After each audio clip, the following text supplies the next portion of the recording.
ఈరోజు మనం కొన్ని విషయాల గురించి మాట్లాడుకుందాం. హెబ్రీలకు రాసినటువంటి పత్రిక మనం చదివాము, 9వ అధ్యాయము 3వ వచనం. మరొకసారి చదువుదాం. రెండవ తెరకు ఆవల అతి పరిశుద్ధ స్థలమను గుడారం ఉండెను. అందులో సువర్ణ ధూపాత్రియు అంతటను బంగారు రేకుతో తాపబడిన నిబంధన మందసమును ఉండెను. ఆ మందసములో మన్నా గల పాత్రయు చిగురించిన అహరోను కర్రయు నిబంధన పలకలను ఉండెను. చాలమ్మ. ఇక్కడ మనం చూస్తే పాత నిబంధన గ్రంథంలో ఇశ్రాయేలు ప్రజలు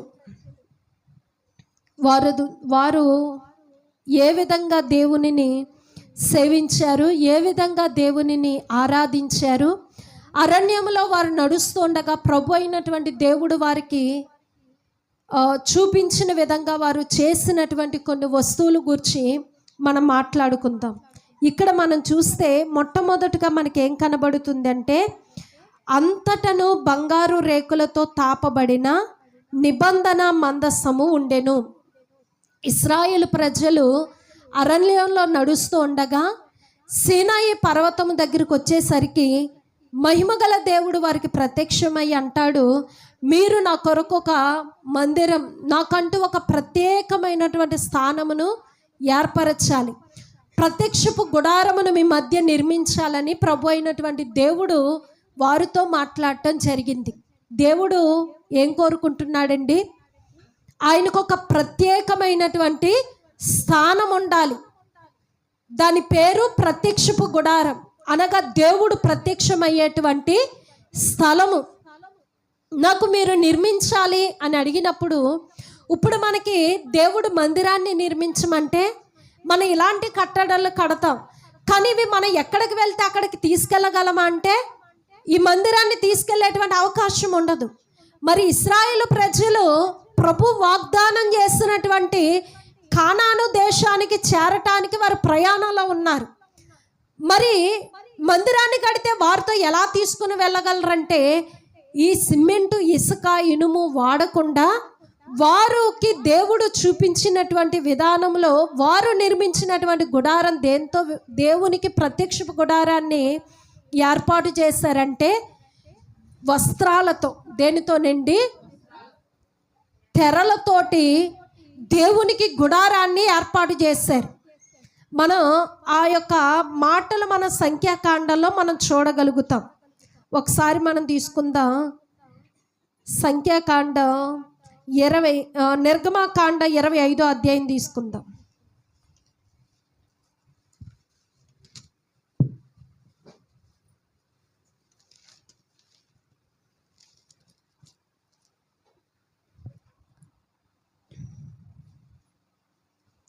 ఇరవై 5వ అధ్యాయం మొదట చూస్తే కొన్ని వచనాలు చదువుదాం. యెహోవా మోషేకు ఇలాగ సెలవిచ్చెను,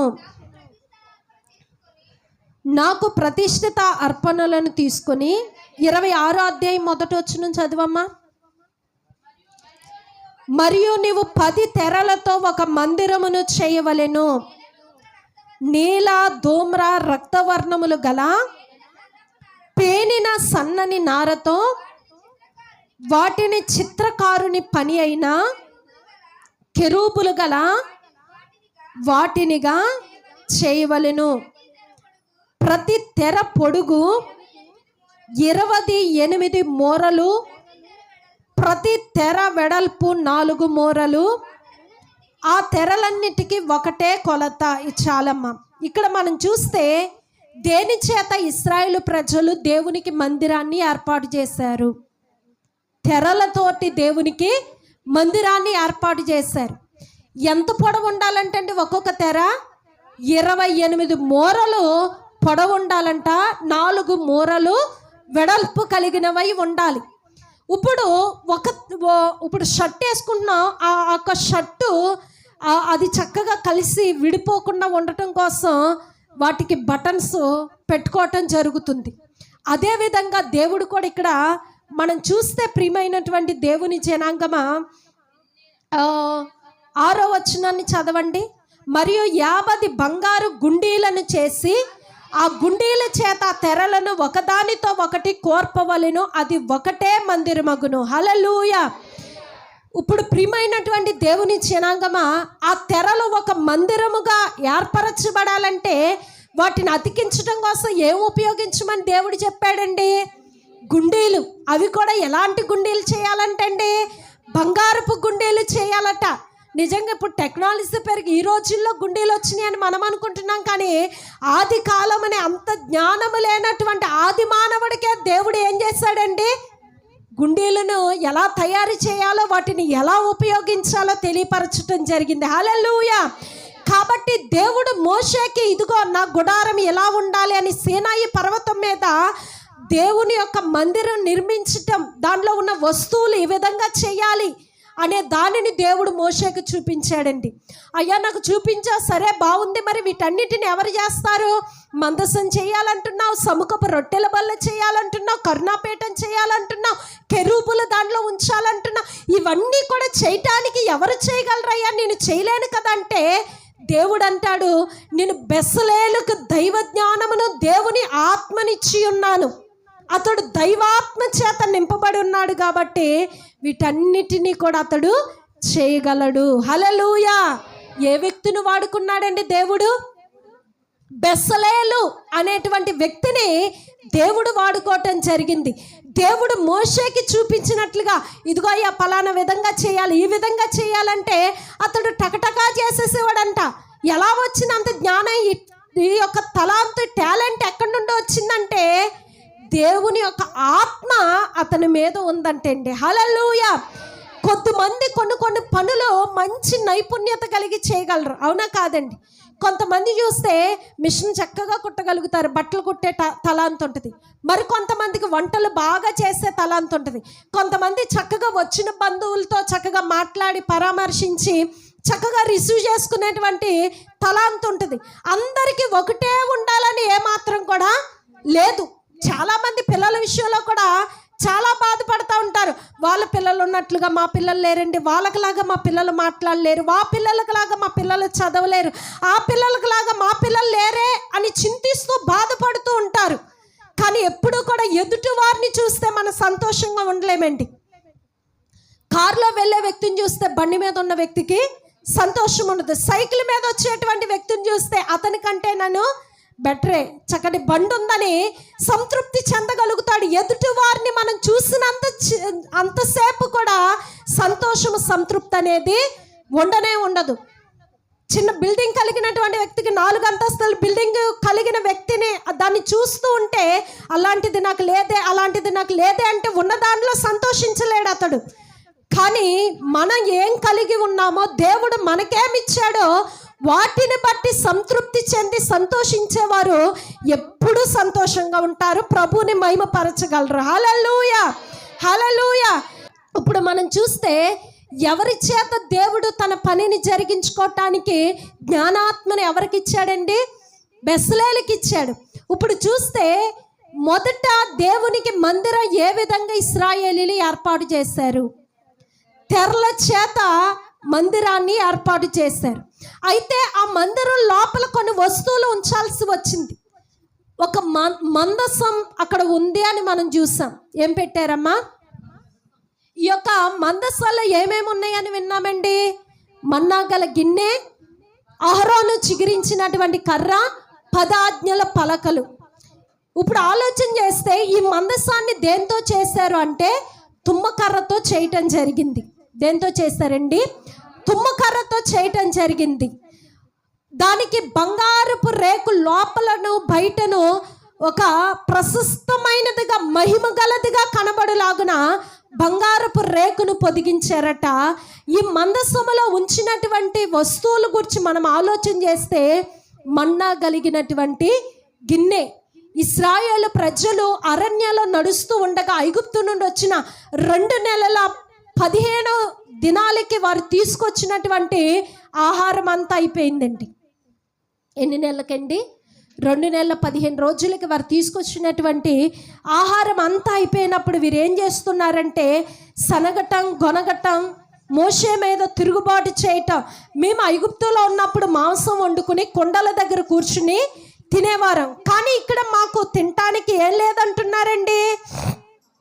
ఆహారం లేదు, మాంసం లేదు అన్నప్పుడు దేవుడు ఏం చేశాడంటే వారు సనుగుడు గొనుగుడు వినట. నిజంగా అడిగే దానిలో 2 రకాలు ఉంటాయి ఏమండి.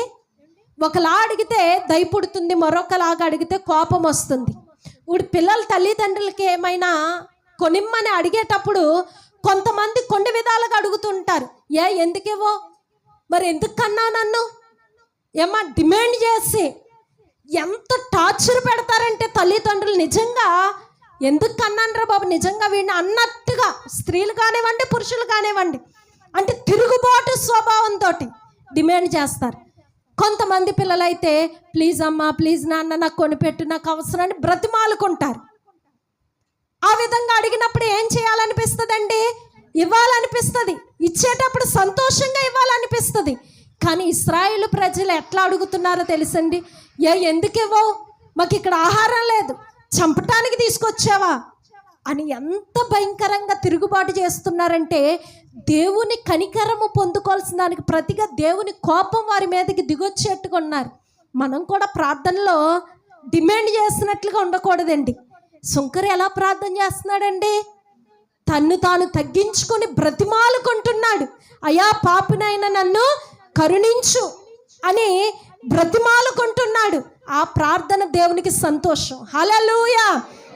ఇప్పుడు చూస్తే ప్రియమైనటువంటి దేవుని జనాంగమా, వీరు సనుగుడు గొనుగుడు విన్నప్పుడు దేవునికి నిజంగా కోపం వచ్చింది. అయినప్పటికీ కూడా దేవుడు తన కోపాన్ని చల్లార్చుకుని రేపు ఈ వేళకి మీకు మీ మధ్య పూరేళ్ళు కుమ్మరించబడతాయి. ఏమిస్తానన్నాడండి? పూరేళ్ళు కుమ్మరించబడతాయి, మీకు ఆహారాన్ని నేను ఆకాశం నుండి ఇస్తానన్నప్పుడు ప్రియమైనటువంటి దేవుని బిడ్డ, దేవుడు చెప్పినట్లుగానే ఇశ్రాయేలు పాలెము నిండా మరి మాంసం కావాలని అడిగారు కదండి, మరి కోరినట్లుగా పూరేళ్ళని దేవుడు కురిపించాడట. పూరేళ్ళు తినేసరి అయిపోయింది. మరి ప్రతిదినము ఇప్పుడు ఆహారం కావాలి, అరణ్యాల మాకు ఎక్కడి నుంచి తీసుకొచ్చి ఇస్తావయ్యా మోషే, మమ్మల్ని చంపటానికి తీసుకొచ్చావా అంటే మోషే వెళ్ళి మరలా దేవుని సన్నిధిలో మొరపెట్టడం, ప్రార్థన చేయటం. అప్పుడు ప్రభు అయినటువంటి దేవుడు ఏం చేస్తాడంటే నిర్గమకాండం 16వ అధ్యాయం 17వ వచనాన్ని తీసుకుందాం, చదువుదాం.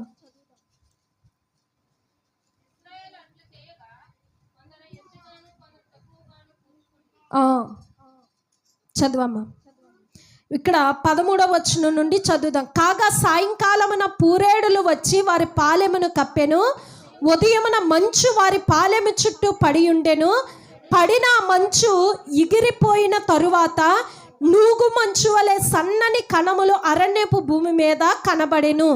ఇశ్రాయేలీయులు దాన్ని చూచినప్పుడు అది ఏమైనది తెలియక ఇదేమి అని ఒకరితోనొకరు చెప్పుకొనిరి. మోషే, ఇది తినుటకు యెహోవా మీకు ఇచ్చిన ఆహారము.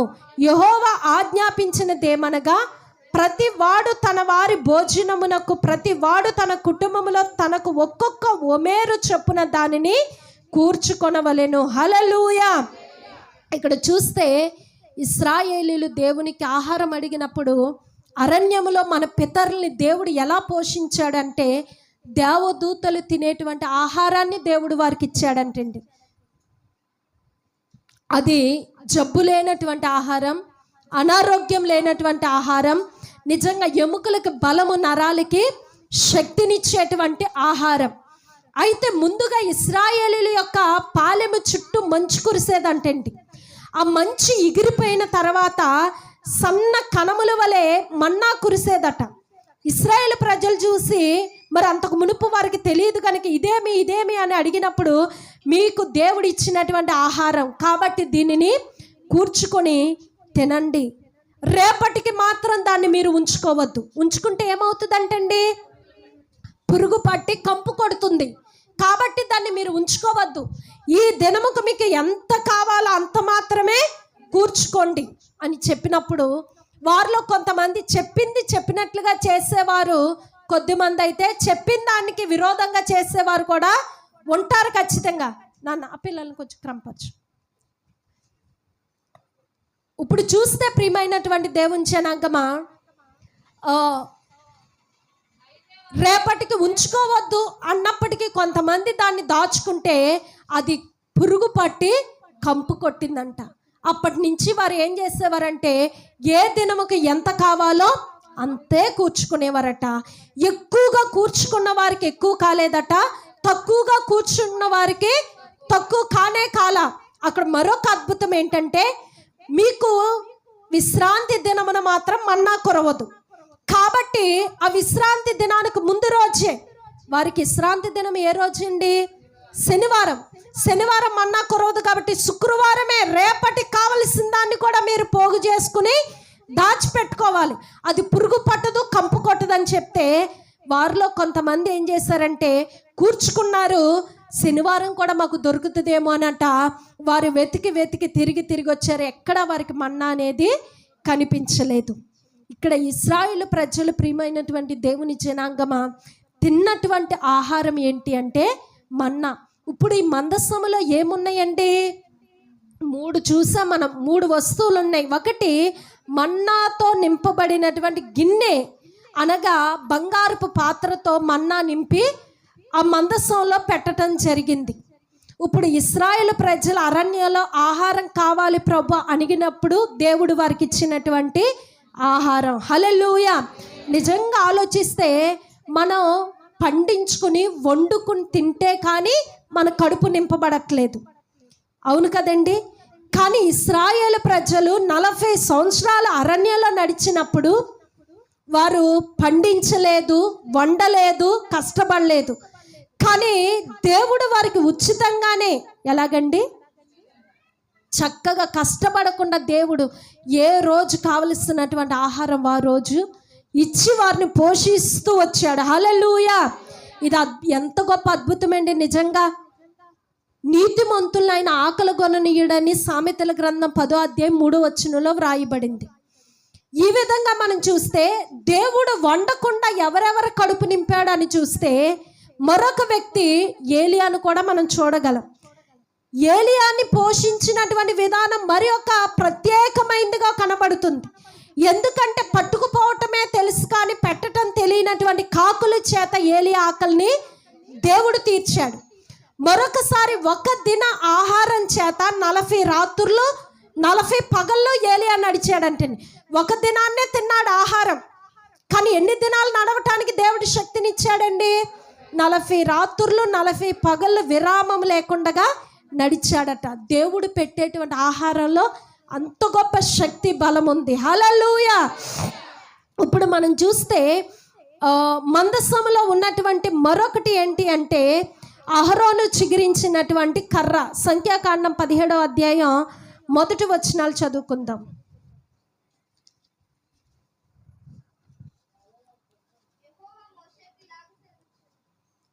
యెహోవా మోషేకి ఇలాగ సెలవిచ్చెను, నువ్వు ఇశ్రాయేలీలతో మాట్లాడి వారి యొద్ద ఒక్కొక్క పితరునికి కుటుంబమునకు ఒక్కొక్క కర్రగా, అనగా వారి ప్రధానులందరి యొద్ద వారి వారి పితరుల కుటుంబముల చొప్పున 12 కర్రలను తీసుకొని ఎవరి కర్ర మీద వారి పేరు వ్రాయుము. హల్లెలూయా. చాలమ్మా. ఇక్కడ మనం చూస్తే ఏం కనబడుతున్నాయండి మనకి? కర్రలు. ఎన్ని కర్రలు తీసుకోమన్నాడు దేవుడు? 12 కర్రలు. ఆ 12 కర్రల మీద కూడా పేర్లు రాయాలట. ఎవరి పేర్లు వ్రాయాలండి? 12 గోత్రకర్తల పేర్లు వ్రాయాలి. ఈ 12 మంది గోత్రకర్తలు ఎవరి గర్భవాసం నుండి వచ్చారండి? మీరు తండ్రి పేరేంటో చెప్పగలరా? యాకోబు. యాకోబు గర్భవాసము నుండి వచ్చినటువంటి రూబేను, షిమ్యోను, గాదు, యూదా, ఇస్సాకారు, జెబూలూను, యేసేపు, బెన్యామీను, ఈ విధంగా 12 మంది యాకోబు గర్భవాసం నుండి వచ్చినటువంటి వారు. వారిని దేవుడు గోత్రకర్తలుగా ఎన్నుకున్నాడు. ఇప్పుడు ఆలోచన చేస్తే ఈ 12 మంది గోత్రకర్తల్లో ప్రధానులు ఉంటారు. ఒక్కొక్క ప్రధాని ఒక్కొక్క కర్ర తీసుకొచ్చి మోషేకి ఇవ్వాలంటండి. ఇప్పుడు యూదా గోత్రం పెద్ద తీసుకొస్తే యూదా అనే పేరు రాసి మోషేకి ఇయ్యాలి. ఈ విధంగా 12 కర్రలు తీసుకొచ్చి మోషేకి ఇయ్యాలి. లేవి అనే గోత్రం కర్ర మీద మాత్రం అహరోను పేరు రాయాలి. ఏ గోత్రం అండి?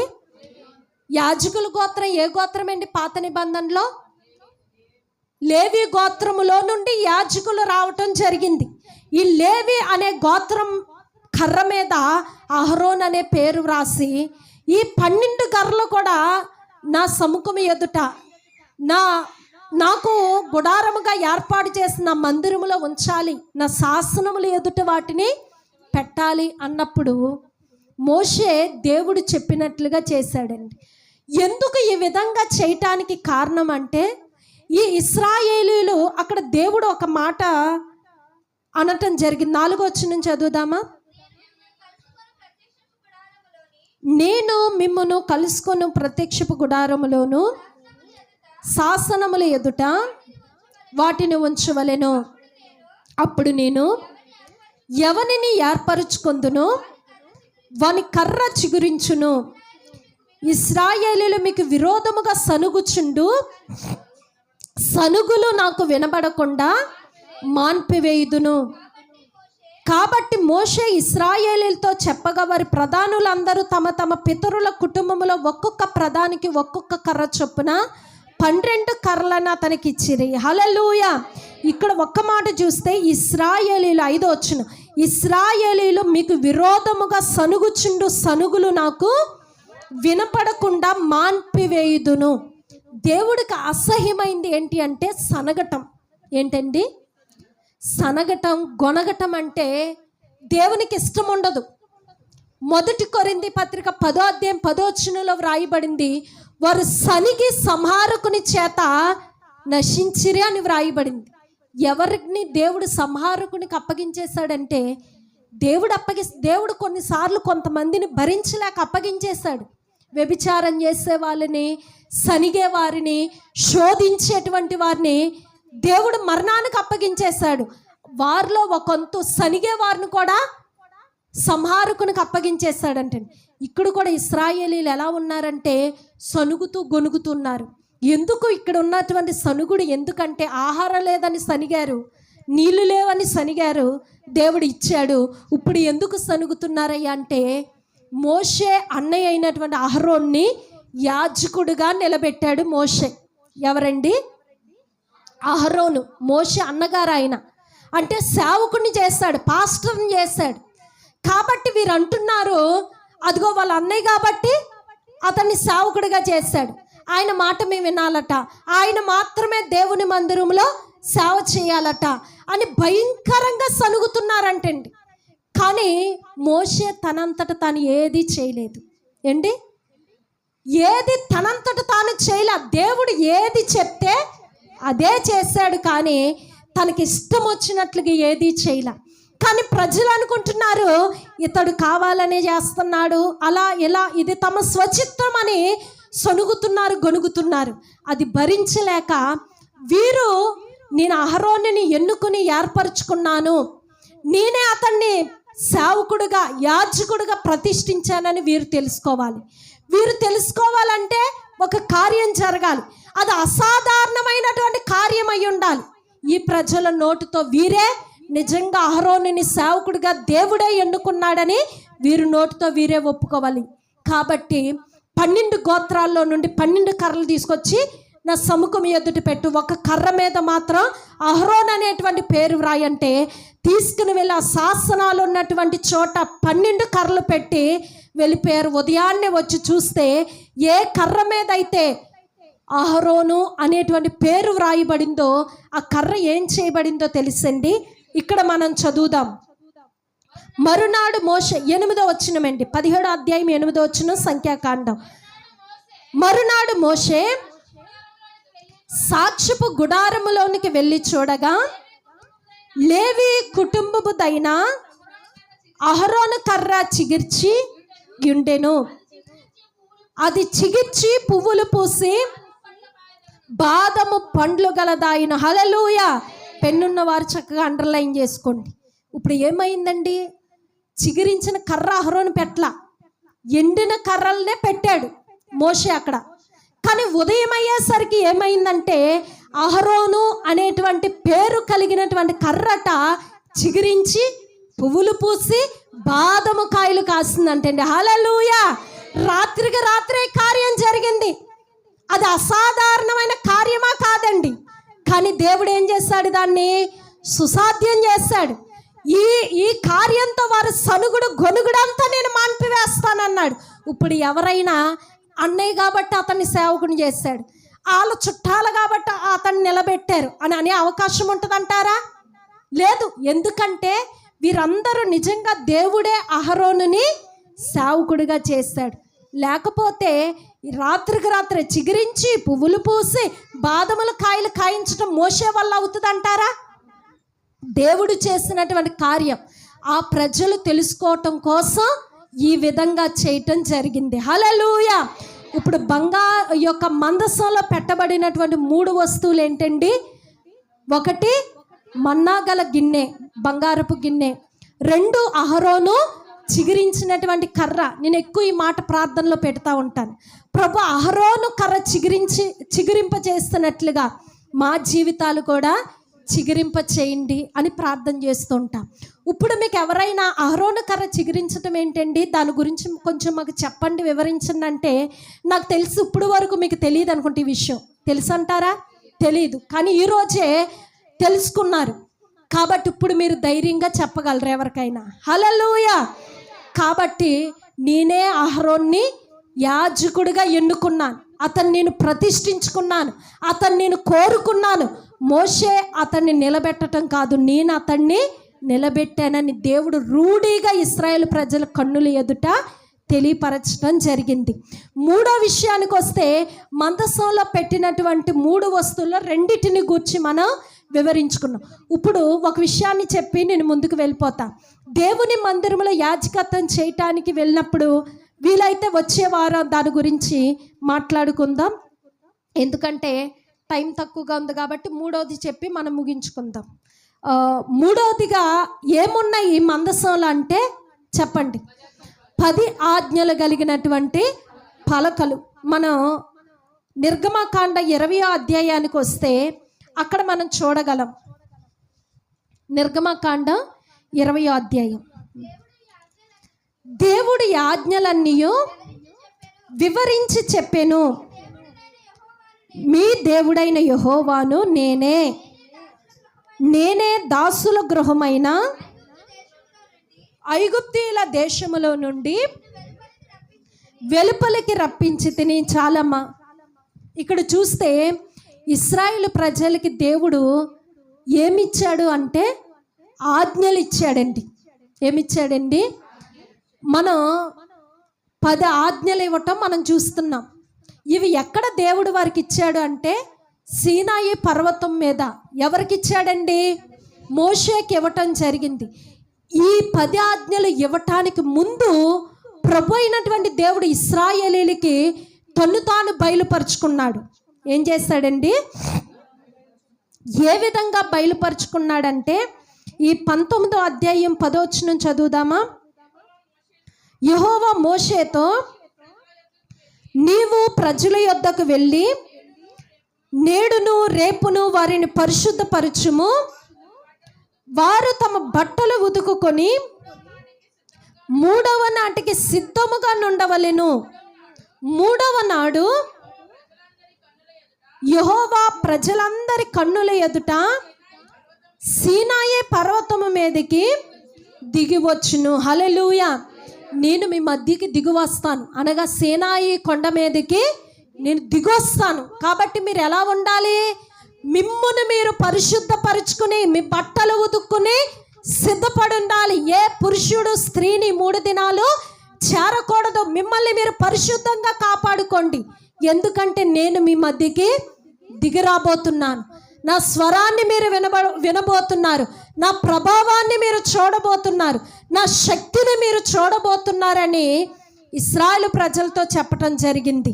మరొక మాట చూస్తే 16వ వచనంలో ఆయన చెప్పినట్లుగానే 3వ నాడు ఉదయమైనప్పుడు ఆ పర్వతము మీద ఉరుములను మెరుపులను చంద్రమేఘమును బోర యొక్క మహాధ్వనియు కలుగగా పాలెములోని ప్రజలందరూ వణికిరి. దేవునిని ఎదుర్కొనుటకు మోషే పాలెములో నుండి ప్రజలను అవతలకు రప్పింపగా వారు పర్వతము దిగువలేనని నిలిచిరి. యెహోవా అగ్నితో సీనాయి పర్వతం మీదకి దిగి వచ్చినందున అదంతయు ధూమమయమై ఉండెను. హల్లెలూయా. వింటున్నారండి? దేవుడు ఏమన్నాడు? 3వ దినాన్ని నేను దిగొస్తాను. కాబట్టి మీరు ఎలా ఉండాలి? పరిశుద్ధంగా ఉండాలి, సిద్ధపాటు కలిగి ఉండాలి. చెప్పినట్లుగా 3వ దినము ఉదయం కాగానే ఆ పర్వతము మీద కట ఉరుములు, ధ్వనులు, మెరుపులు, బోర శబ్దము, మహాధ్వనితో ప్రభు అయినటువంటి దేవుడు దిగొచ్చేసాడంటే. హల్లెలూయా. ఇక్కడ మనం చూస్తే యెహోవా అగ్నితో సీనాయి పర్వతం మీదకి దిగొచ్చాడు. మన దేవుడు ఎలాంటి వాడు అంటే అగ్ని అయినటువంటి దేవుడు. ఎవరండి? అగ్ని అయిన దేవుడు. కాబట్టి ఇప్పుడు చూస్తే ప్రజలందరూ కూడా గడగడా వణుకుతున్నారంటండి. ఇప్పుడు నేను దిగొచ్చినటువంటి సమయంలో ఆ సీనాయి కొండని ఏ జంతువైనా, ఏ మనుషుడైనా తాకితే వెంటనే అతడు రాళ్లతో కొట్టి చంపబడాలి, లేకపోతే పొడవబడాలి. ఎవ్వరూ ఆ పర్వతాన్ని సమీపించటానికి వీల్లేదు అని చెప్పి ఆ యొక్క సీనాయి పర్వతం అంతా కూడా ఉరుములు, ధ్వనులు, బోర శబ్దాలతో, చంద్ర ధ్వనులతో నింపబడి అగ్నితో మండుతూ ఉంటే ఎవ్వరు కూడా ఆయన్ని సమీపించలేనటువంటి పరిస్థితి.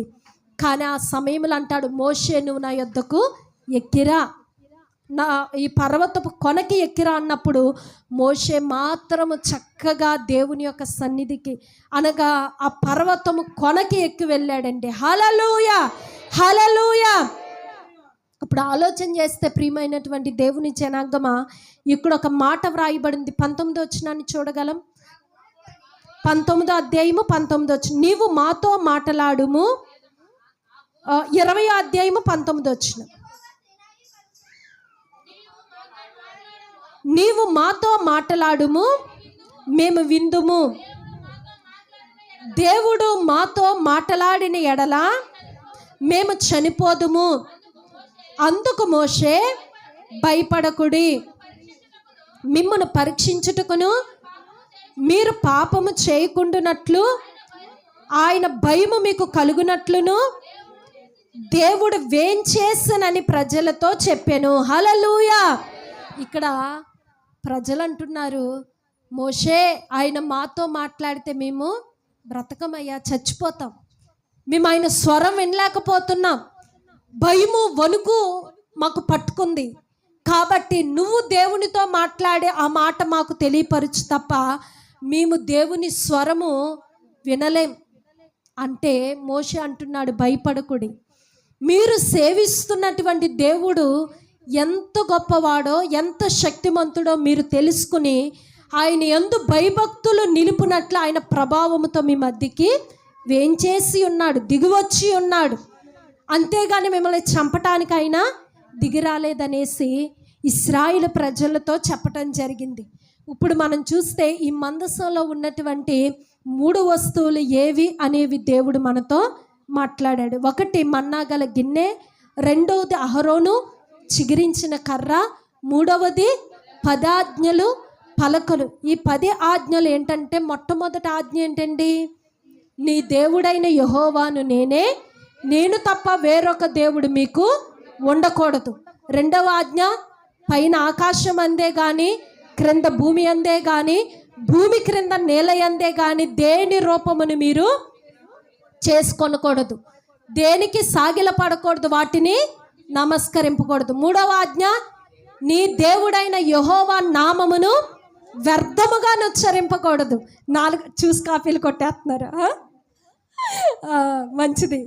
అండ్ 4వ ఆజ్ఞ, పరిశుద్ధ దినమును, విశ్రాంతి దినమును పరిశుద్ధముగా ఆచరించుటకు జ్ఞాపకం ఉంచుకోవడం వలన. 5వ ఆజ్ఞ, నీ తల్లిని నీ తండ్రిని సన్మానింపవలెను. 6వ ఆజ్ఞ, నరహత్య చేయకూడదు. 7 వ్యభిచరింపకూడదు. 8 దొంగిలించకూడదు. 9 నీ పొరుగువాని మీద అబద్ధ సాక్ష్యం పలకకూడదు. 10వది నీ పొరుగువాని భార్యనైనను నీ పొరుగువాని దగ్గు దేనిని, అది ఎద్దే కానీ గాడిదే కానీ ఇల్లే కానీ ఆశించకూడదు.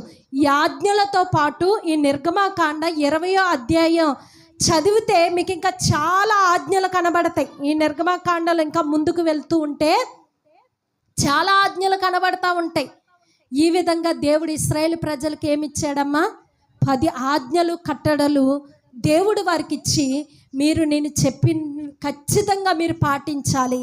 అప్పుడు మీరు అలా చేస్తే నేను మీ దేవుడినై ఉంటాను, మీరు నాకు ప్రజలై ఉంటారు. హల్లెలూయా. మీరు నేను చెప్పినట్లుగా చేస్తే భూమి మీద ఉన్న సమస్త జనము కంటే నేను మిమ్మల్ని హెచ్చిస్తాను. నా కనుదృష్టి నిత్యము మీ మీద నిలిచి ఉంటుంది. నేను మిమ్మల్ని గొప్ప చేస్తాను, ఆశీర్వదిస్తాను అన్నాడు దేవుడు. హల్లెలూయా. కానీ పాటించిన వారు కొద్దిమందే, తిరుగుబాటు చేసి వ్యతిరేకించిన వారు చాలా ఎక్కువ మందిగా ఉన్నారు. కాబట్టి ఈ రోజు నాడు అదే రీతిగా మనకిని బోధిస్తున్నాడు. వారట వినిన దాని అందు నిలిచి ఉండలేకపోయారట. కానీ మనం ఏం చేయాలండి? ధర్మశాస్త్రం వినువారు దేవుని దృష్టికి నీతిమంతులు కారు, కానీ దానిని అనుసరించి నడుచుకున్న వారే దేవుని దృష్టికి నీతిమంతులు అంటున్నాడు దేవుడు.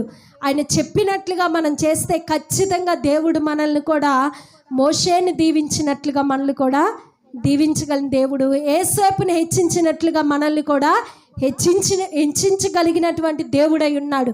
కాబట్టి ఈరోజు ప్రభు అయినటువంటి దేవుడు మనతో మాట్లాడినటువంటి మాట ఏంటంటే, మందసం దేంతో చేయబడిందండి అమ్మా? కర్ర. ఏ కర్ర అది?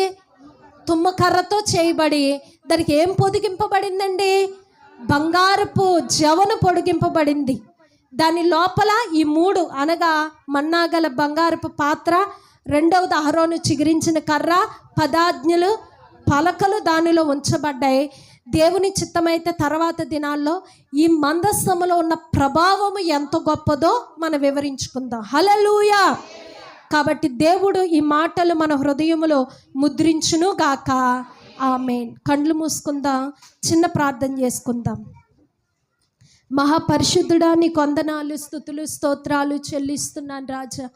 అద్వితీయ దేవుడు, కృపగల తండ్రివి, నిత్యుడగు తండ్రివి, సమాధానకర్తవు, శాశ్వత కాలం మొదలుకొని శాశ్వత కాలం వరకు స్తుతినందుచున్న గొప్ప దేవుడా నీకు వందనాలు అయ్యా. ఈ సమయంలో బిడ్డలతో మీరు మాట్లాడినందుకే నీకు స్తోత్రాలు అయ్యా. నిశ్చయంగా ప్రతి ఒక్కరు వినుకుడిలో, హృదయంలో నీ మాటలు స్థిరపరచండి, ముద్రించండి, నీరు కట్టి ఫలింపచేయండి. నీవు ఆశిస్తున్నట్లుగా మేము బ్రతకటానికి, మీ చిత్తమును నెరవేర్చడానికి, నీ రక్తములో కడగబడి నీ వాక్యము చేత ఉదక స్నానము చేసి నీ ఎదుట నిలబడుటకు సహాయం చేయమని యేసు పరిశుద్ధ నామమును అడిగి వేడుకొంచున్నాము తండ్రి. ఆమేన్. ఆమేన్.